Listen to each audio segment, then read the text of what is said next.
I sat on a wooden bench outside Vanderbilt University Hospital, clutching my hands together until my knuckles turned white.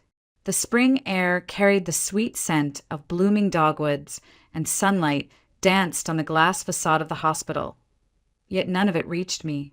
My husband, Daniel Carter, was lying in the intensive care unit behind those walls, fighting for his life against an enemy we never saw coming.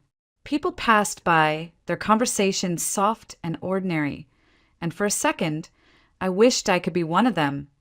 Just another woman enjoying a warm afternoon, laughing about where to grab dinner or what to plant in her garden. But I wasn't that woman anymore. My world had narrowed to a hospital room and the relentless beeping of medical machines. Daniel used to be unstoppable. He was the kind of man who would work a 12-hour day building custom furniture, then come home and still have the energy to cook dinner and ask me about my day. He had this way of smiling that made you believe everything would be okay, even when life felt heavy. He was my safe place, my steady ground, and now, watching him fade, I felt like I was standing on quicksand. 6 months ago, we thought we had a lifetime. We talked about vacations we couldn't afford yet, a bigger house for the kids we still dreamed of having, maybe even a dog.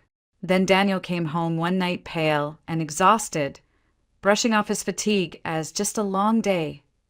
But the tiredness lingered, deepened, and turned into unexplained bruises and nights when he struggled to catch his breath. The doctors said words that didn't seem real: autoimmune aplastic anemia. His own body was destroying his bone marrow, shutting down the very factory that made his blood. Without a stem cell transplant, they said, there was little hope. I tried to be strong in front of him, holding his hand and whispering, "We'll get through this."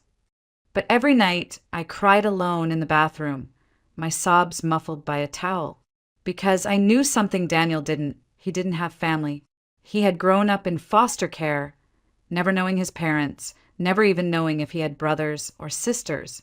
And without close relatives, the odds of finding a donor match were almost impossible. We had joined the National Registry, but the doctors were honest. The wait could take months, maybe years, and Daniel didn't have that kind of time. Earlier today, when his doctor pulled me aside, his words gutted me. "Emily, we are running out of options. If we don't find a compatible donor soon," he didn't finish the sentence. He didn't have to. I knew what he meant. I sat there, tears streaming down my cheeks, feeling utterly useless. I was a nurse. I spent my life helping others heal, yet I couldn't heal the man I loved most. I thought about the life we had built together, our little wooden house on the edge of Nashville, the rocking chair he made for me on our first anniversary, the framed note he once wrote that still hangs by the kitchen door, "You are my always." The thought of losing him was unbearable, and still, deep down, a voice whispered that I might have to prepare for it. I hated myself for even thinking it, but grief had already started to coil its icy fingers around my heart. Then, as if the world wasn't cruel enough, I overheard something, a conversation that would change everything. I met Daniel on a night when life felt light and ordinary, long before hospitals and medical charts consumed our days. I had just finished my final exam at nursing school, exhausted but free, and my friends dragged me to a little cafe in downtown Nashville. It wasn't fancy, just an old brick building with worn wooden floors and the smell of roasted coffee that clung to everything. I remember him walking in like it was yesterday. He was carrying a paper bag of hardware from the local supply store, his jeans dusty from work, and there was this calmness about him, the kind of quiet confidence that makes you look twice. He smiled shyly when our eyes met and asked if the seat across from me was taken. We talked for 2 hours that night about everything and nothing, how he loved building furniture, how I wanted to work in pediatrics, how we both hated olives but loved peach cobbler. When he laughed, really laughed, his eyes crinkled in the corners, and something in me just knew. From that night on, Daniel became a constant in my life. He showed up with small surprises: a jar of honey from a roadside market, a wildflower bouquet wrapped in butcher paper, a new book because he remembered I'd once said I wanted to read it. He had a way of making the mundane feel like magic. 2 years later, we were standing under an old oak tree, saying our vows in front of family and friends. I wore my mother's pearl earrings, and Daniel cried openly when he saw me walking down the aisle. He wasn't the type of man who tried to hide emotion. He believed in showing love fully without hesitation. We moved into a small wooden house on the edge of town. A fixer-upper Daniel insisted he could handle himself. And he did. He spent weekends sanding floors, building shelves, and even crafted a rocking chair for me as an anniversary gift. That chair still sits on our porch, a silent witness to countless evenings of us rocking side by side, watching fireflies dance in the Tennessee twilight. Life felt full, even if it wasn't perfect. The only thing missing was children. We started trying soon after the wedding, expecting it to happen easily, like it seemed to for everyone else around us. But month after month, nothing changed. Doctors said my body wasn't cooperating, that I might never conceive naturally. We tried treatments, hormone shots, endless appointments, and eventually IVF. The first attempt failed. So did the second. With each negative test, I felt a little more broken, as if my body had betrayed both me and him. But Daniel, he never once blamed me. He would hold me on those nights when I cried until my head ached, whispering, "Emily, this doesn't change how much I love you." He even suggested adoption, talking excitedly about how many children needed homes, how we could still have a family. I wanted to be happy with that idea, I really did, but part of me still longed to see a child with his blue eyes and that crooked half-smile he wore when he was trying not to laugh. One day, after another failed cycle, I collapsed in his arms, apologizing through tears, saying, "You deserve a wife who can give you a family." He gently tilted my chin so I would meet his eyes and said, "Emily, I didn't marry you for children. I married you for you. You are my family." That was Daniel, steadfast, kind, and selfless. He could have been angry, resentful, even distant. Instead, he chose love every single time. Looking back now, I realize how those struggles prepared us for what was coming. The nights we held each other through disappointment, the dreams we reshaped together, they became the blueprint for surviving the storm that was about to hit. Because when Daniel fell ill, the world as we knew it collapsed. And yet, even lying there weak and pale, he still tried to be the strong one. He joked about hospital food, teased me about worrying too much, and told me we'd get through this, just like we'd gotten through everything else. But deep down, I knew this was different. This was life and death. And I wasn't ready to imagine a life without him. It started so quietly that we didn't even notice at first. Daniel would come home from the shop earlier than usual, brushing off his fatigue with a smile. "Just tired, Em. Long day, that's all." But the tiredness didn't fade. It grew heavier, like something invisible was pulling him down every day. Then came the bruises. Small at first, like he had bumped into a workbench, but soon they appeared without reason, purple blotches blooming across his arms and legs. One night, I woke up to the sound of him gasping for breath, clutching his chest as if he couldn't get enough air. The nurse in me knew something was wrong. I'd begged him to see a doctor, and when he finally agreed, I thought it would be something simple, a vitamin deficiency, maybe stress. Instead, we were led to a hematology specialist who ordered every test imaginable. I'll never forget the moment the results came back. The doctor sat us down, his face too serious, his words deliberate. "Daniel, you have aplastic anemia. It's rare, and in your case, it's severe. Your bone marrow is shutting down." I felt like the air had been knocked out of me. Daniel just nodded, calm as always, and asked, "What do we do?" The answer was both simple and impossible. You need a bone marrow transplant. Without it, your body can't produce blood cells. But the process requires a donor match, ideally a sibling or close relative.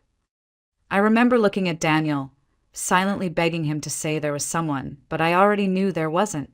Daniel had grown up in foster care, bounced from home to home, never knowing his parents or any siblings.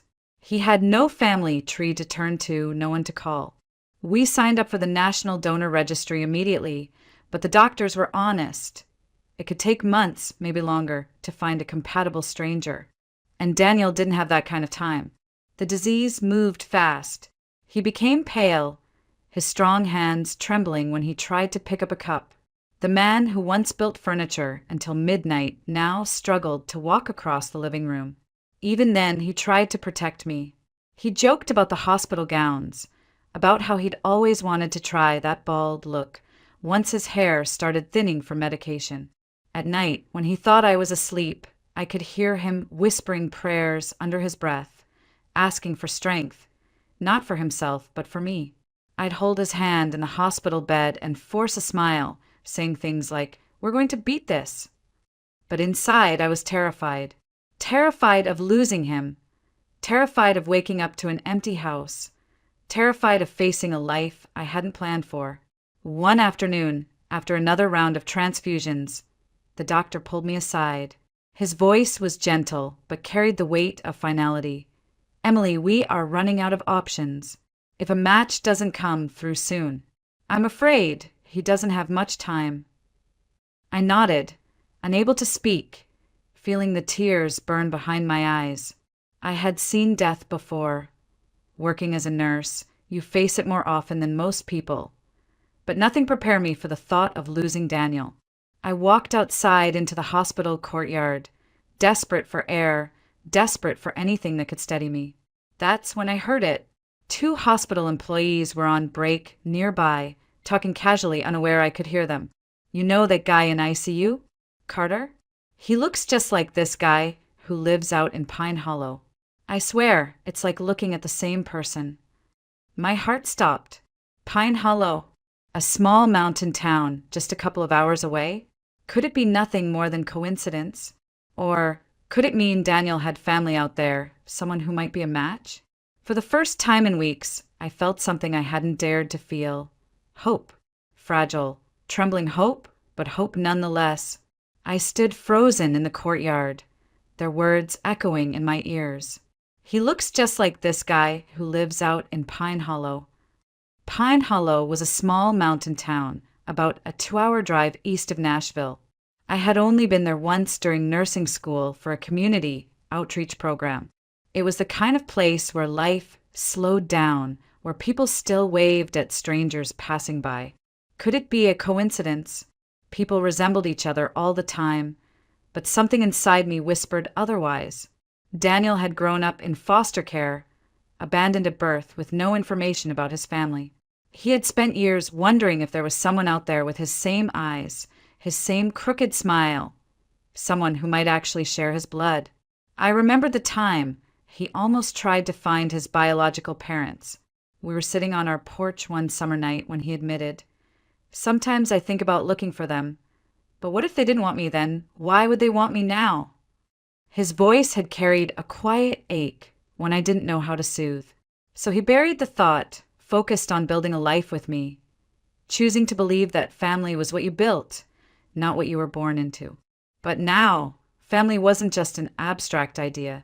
It could mean the difference between life and death. That night, I barely slept. I sat at Daniel's bedside, holding his hand while the machines hummed softly. His skin was pale, his breathing shallow but steady. I whispered, "I'm going to fix this, Danny. I don't care what it takes." The next morning, I marched into work and filed for emergency leave. My boss, bless her heart, didn't ask many questions. She knew Daniel's situation and just hugged me before signing the form. I packed a bag, my heart pounding with a mix of dread and determination. I didn't even know the man's name, only that he lived in Pine Hollow and apparently looked like my husband. I had no plan, just a single picture of Daniel on my phone and a fragile thread of hope. Before leaving, I went to Daniel's room. He was awake, smiling faintly when he saw me. "You look like you're about to take on the world," he teased, his voice weak but warm. I kissed his forehead and whispered, "I might be." He tried to ask more, but I stopped him. "Don't worry about it, okay? Just rest. I'll be back before you know it." I wanted to tell him everything, about Pine Hollow, about the man who might be his family, but I couldn't risk giving him hope only to break it if it turned out to be nothing. The drive out of Nashville felt surreal. The highway gave way to winding country roads, fields of early spring wildflowers, and eventually the rolling hills of Pine Hollow. As I crossed the old wooden bridge leading into town, I whispered a silent prayer. Please let this be real. Let there be someone out there who can save him. I parked near a small general store and stepped out, clutching my phone tightly. The people here moved at a different pace, farmers loading feed sacks, an elderly woman sweeping her porch, kids riding bicycles on dusty streets. Every face I saw, I studied carefully, searching for some trace of Daniel's sharp jawline, his eyes, anything. I stopped at the general store and approached the clerk, a man in his 50s with kind eyes. Excuse me, I'm looking for someone. I don't know his name, but people say he looks like this. I showed him Daniel's photo. The man's eyes widened immediately. You're probably talking about Luke Henderson. Lives out by the cornfields on County Road 6. Yeah, he does look like that. My heart skipped. Could you give me directions? He did, and I thanked him before heading back to my car. My hands trembled on the steering wheel as I drove toward what might be the answer to every desperate prayer I'd whispered in the past few months. I didn't know if this Luke Henderson was actually related to Daniel, but I knew one thing for sure. I was about to find out. The road to County Road 6 was little more than a stretch of cracked pavement winding through tall pines and open fields. A soft drizzle began to fall, the kind that seemed to hang in the air like a fine mist, clinging to my windshield and blurring the edges of the horizon. I slowed as I spotted the mailbox with faded white letters. Henderson. The house behind it was old, weathered, and surrounded by a field of corn stubble and muddy tire tracks. A rusted swing creaked in the wind, and somewhere in the distance, a dog barked. For a moment, I sat in the car, gripping the steering wheel, my pulse thudding in my ears. What if I was wrong? What if I was about to knock on a stranger's door and make a fool of myself? But then I thought of Daniel, his frail hand clutching mine, his smile trying to hide the fear in his eyes, and I stepped out of the car. The wooden steps groaned as I climbed them. I knocked, lightly at first, then harder when no one answered. After a moment, the door creaked open. A man stood there, taller than I expected, broad-shouldered but slightly stooped, with dark blonde hair falling loosely over his forehead. His eyes my breath caught. They were the same piercing blue as Daniel's, the same shape, the same intensity. He blinked at me. Can I help you? His voice was deep, cautious, with a rough edge like someone who hadn't had to entertain strangers often. I held out my phone with trembling hands, showing him the picture of Daniel. This is my husband. His name is Daniel Carter. People said you look like him. The man frowned, staring at the screen for what felt like forever.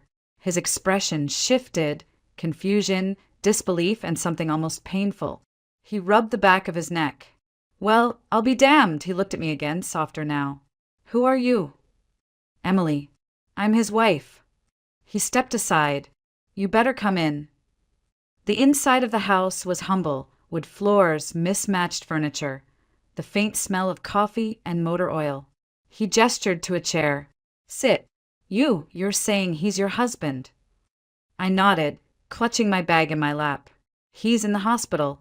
He's very sick. He needs a bone marrow transplant. They said he has no family, but then I heard about you and my voice broke. I had to come. The man, Luke Henderson, as I quickly learned, sat opposite me, leaning forward, elbows on his knees. He looked at the photo again, shaking his head slowly. I think he might be my brother. Those words hit me so hard I almost couldn't breathe. Your brother. Luke nodded. Our mom, she wasn't much of one, to be honest. She had a lot of kids, most with different fathers. When I was little, she had another baby, a boy. She said she wasn't keeping him, signed papers at the hospital and left him there. I was too young to do anything, but I never forgot. Always wondered what happened to him. He rubbed his face with both hands, his voice cracking. I didn't even know his name until now. My eyes blurred with tears. Daniel's been looking for family his whole life. He thought he was completely alone. Luke's jaw tightened, and he stood abruptly. I'll do it. The transplant. I don't even need to think about it. You do that. He's my brother. If there's a chance I can help him live, of course I will. He walked into the kitchen and returned with his truck keys.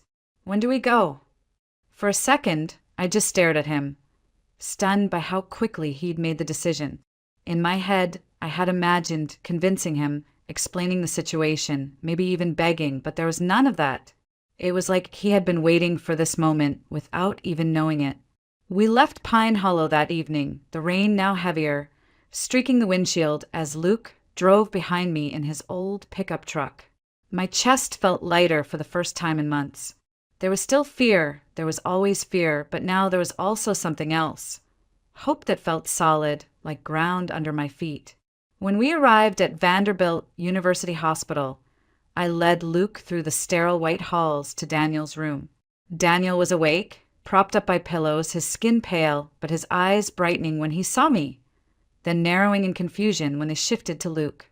For a long moment, no one said a word. Daniel's mouth opened slightly, like he was staring at a ghost. Luke stepped forward, emotion thick in his voice. I think I'm your brother. Daniel blinked, tears welling instantly. My brother. I stood there, watching two men, strangers a day ago, brothers by blood, lock eyes as if recognizing something only they could feel. Daniel reached out a shaking hand, and Luke took it firmly. We'll talk later, Luke said softly, but right now I'm here to save your life. Luke's test results came back faster than I expected. The doctors wanted to expedite everything because Daniel's condition was deteriorating quickly. When the hematologist stepped into the waiting room with that soft, relieved smile, my knees nearly gave out. He's a strong match, she said. One of the best we've seen in a while. I turned to Luke, tears brimming in my eyes. Did you hear that? You're a match. You can save him. Luke's expression wavered between shock and determination. Then let's do it. When do we start?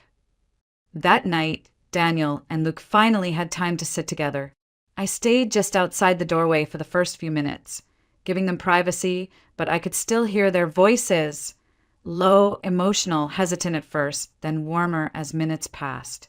Daniel's voice broke as he said, I used to dream about having a brother. I thought it was stupid, like dreaming about a house you'll never live in. But here you are, real. Luke chuckled, quietly, though his voice was thick. Guess life had other plans, huh? I'm sorry I wasn't there, Danny. I didn't even know. You don't have to be sorry, Daniel said, gripping Luke's hand with surprising strength for someone so weak. You're here now. That's all that matters. When I stepped back into the room, Daniel looked at me with damp eyes and whispered, I have a brother, Em. I'm not alone. I kissed his forehead and smiled, whispering back, You never were. The procedure was scheduled for the next morning. I barely slept, my mind racing through every possible outcome. Luke was calm, even joking with the nurses as they prepped him for the donation. Never thought I'd be giving my bone marrow to a guy I met yesterday, he teased, then looked at Daniel and added softly, But I'm glad it's him. The hours crawled by, but eventually it was done. The transplant went smoothly, and Daniel was moved to a recovery room while the new stem cells began their life-saving work. I sat by his bed, holding his hand, feeling the warmth return to his skin. For the first time in months, his face had a hint of color. Luke came in later, looking tired but content, and Daniel reached out weakly to clasp his brother's arm. You just gave me a second chance, he whispered. Luke smiled and said, Guess we're even now. You gave me family. I couldn't stop the tears this time. For months, I had carried so much fear, so much loneliness, but now, sitting there between these two men who had found each other against all odds, I felt something I hadn't dared to feel in so long, peace. Outside the window, Nashville's skyline shimmered under the late evening lights, and I thought about how quickly life could shift, from despair to hope, from loss to gain, sometimes in just a matter of days. For the first time in months, I allowed myself to breathe deeply and believe that Daniel might actually survive, and that we had been given a gift far greater than we had asked for. The days following the transplant felt like stepping into a new world, one where hope finally outweighed fear. Daniel's body responded well to the transplant. Each morning, I'd watch for the tiniest signs: a bit more color in his cheeks, a steadier tone to his voice, a stronger grip when he held my hand. Luke stayed nearby, sleeping on an old pull-out chair in the waiting area when the hospital rules didn't allow him to stay in Daniel's room overnight. He never complained. One evening, I brought him a cup of coffee and found him staring at Daniel through the glass, a look of quiet awe on his face. "He's really my brother," he said softly, as if still convincing himself. Daniel began to regain his strength slowly, and one crisp autumn afternoon, he took his first steps outside since the transplant. I walked beside him as he shuffled carefully along the hospital's garden path, sunlight flickering through the changing leaves. "I forgot how good fresh air feels," he whispered, squeezing my hand. A week later, Daniel was discharged, and we returned to our little wooden house on the edge of Nashville, this time with Luke following in his old pickup truck, a permanent addition to our lives. The house felt different now, fuller somehow, like it had been waiting for this reunion all along. In the weeks that followed, Luke became a regular presence. He and Daniel would sit on the porch in the evenings, sharing childhood memories, at least what little Daniel had of his foster homes, and Luke filling in gaps about their mother, their early years, the siblings Daniel had never met. One evening, Luke handed Daniel a small, worn pocket knife with their father's initials carved into the handle. "It's all I have left of him," Luke said quietly. "I want you to have it." Daniel held it with shaking hands, tears slipping silently down his cheeks. The community of Pine Hollow sent cards, prayers, even casseroles when they heard what had happened. People I'd never met sent notes like, "Family is everything. Hold each other close." There was something profoundly healing about strangers caring enough to reach out. It reminded me that goodness still existed everywhere, even in the hardest seasons. Months passed, and Daniel grew stronger. His hair began to thicken again, his laugh returned, and he started building furniture in the garage. Slower than before, but with that same spark of creativity he'd always had.